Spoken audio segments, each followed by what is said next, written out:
দিন যাচ্ছে ততই যেন বিপিএল এর সময়টা এগিয়ে আসছে। এবারের এই বিপিএল এর 6টি ফ্র্যাঞ্চাইজির 6টি ক্যাপ্টেন কারা হতে পারে তাই নিয়ে আজকের এই ভিডিওটা স্কিপ না করে সম্পূর্ণ দেখুন। বন্ধুরা, এবারের এই বিপিএল নিয়ে দর্শকদের কাছে অনেক আগ্রহ এবং চাহিদা অনেক বেশি। এর মধ্যে বিপিএল এর নিলাম সবকিছু হয়ে গেছে। এবার মেন পয়েন্ট হচ্ছে যে এবারের এই বিপিএল এর 6টি ফ্র্যাঞ্চাইজির হয়ে কোন কোন খেলোয়াড় ক্যাপ্টেন্সি করতে পারে। তো বন্ধুরা, সবার আগে আমরা কথা বলবো রংপুর রাইডার্সকে নিয়ে। রংপুর রাইডার্স প্রতিবারের বিপিএলে কিন্তু দারুণ দল সাজায়, তারা এবারও তার ব্যতিক্রম ঘটেনি, তারা এবারও সেরা দল সাজিয়েছে। তাদের দলের নিয়মিত ক্যাপ্টেন হিসেবে একবারে 100% শিওরভাবে বলা যায় নুরুল হাসান চৌহান থাকবে। গত বছর নুরুল হাসান চৌহান কিন্তু রংপুরের হয়ে দারুণ পারফরমেন্স করেছে। সব কিছু মিলে রংপুর কিন্তু নুরুল হাসান চৌহানের কাছ থেকে ভালো সার্ভিস পেয়েছে, তাই নুরুল হাসান চৌহানই অটোমেটিকভাবে ক্যাপ্টেন থাকবে, এটা নিশ্চিতভাবে বলা যায়। এছাড়াও সিলেটের হয়ে ক্যাপ্টেন্সি করতে পারে মেহেদী হাসান মিরাজ। মেহেদী হাসান মিরাজ কিন্তু দারুণ একটা অলরাউন্ডার, বর্তমানে সিলেট টাইটান্সের হয়ে এবারের এই বিপিএল খেলতে যাচ্ছে।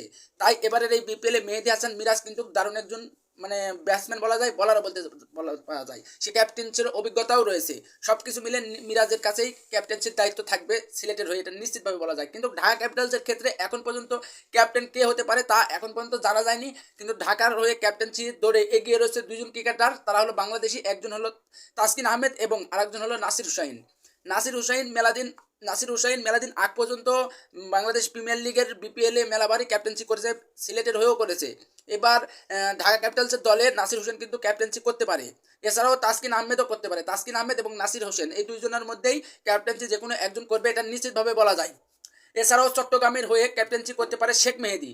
শেখ মেহেদী কিন্তু দারুণ একজন অলরাউন্ডার বলা যায়, সেই স্পিন অলরাউন্ডার, দারুণ স্পিন করতে পারে, তার স্পিনের ভালো ভেলকি রয়েছে। সবসময় মানে দলের একটা হার্ড সময়ে কিন্তু সে ব্রেক এনে দিতে পারে। সব কিছু মিলে মেহেদী হাসান মিরাজ না শেখ মেহেদী চট্টগ্রামের ক্যাপ্টেন্সি করতে পারে, এটা নিশ্চিতভাবে তারা জানায়নি, আমার অভিজ্ঞতা থেকে এটা বলছি। এছাড়াও নোয়াখালীর হয়ে ক্যাপ্টেন্সি করতে পারে জাকির আলী অনিক।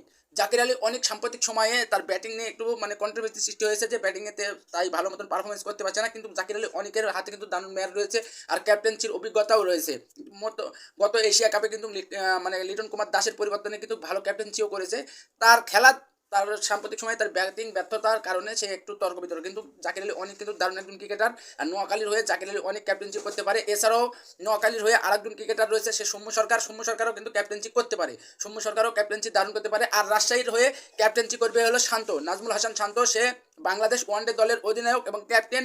আর রাজশাহীর এই দলের ক্যাপ্টেনটি দারুণ ফর্মেও রয়েছে। সব কিছু মিলে নাজমুল হাসান শান্ত কিন্তু দারুণ একজন ব্যাটসম্যান। আর নাজমুল হাসান শান্তকে নিয়েই কিন্তু স্বপ্ন দেখছে রাজশাহী। আর এই রাজশাহী দলের কিন্তু চূড়ান্ত ক্যাপ্টেন হিসেবে নাজমুল হাসান শান্তকে একবারে সিদ্ধান্ত পাকাপোক্ত। তাহলে রাজশাহী নাজমুল হাসান শান্তকে ক্যাপ্টেন রাখছে, আর রংপুর রাখছে নুরুল হাসান চৌহানকে, আর সিলেট রাখছে মেহেদী হাসান মিরাজকে। তবে ঢাকা এবং চট্টগ্রামের এই দুইটা ফ্র্যাঞ্চাইজি এখন পর্যন্ত ঘোষণা দেয়নি যে ক্যাপ্টেন্সি করবে, এরা এখনো সঠিকভাবে দেয়নি, কিন্তু ধারণা অনুযায়ী এরাই ক্যাপ্টেন্সি করতে পারে, যাদের নাম আমি বললাম। তো বন্ধুরা, ভিডিও এই পর্যন্ত। ভিডিওটি ভালো লাগলে আর বিপিএল এর নিয়মিত এরকম আপডেট পেতে আমার ভাঙ্গাচোরা কণ্ঠে চ্যানেলটি সাবস্ক্রাইব করতে একেবারেই ভুলবেন না।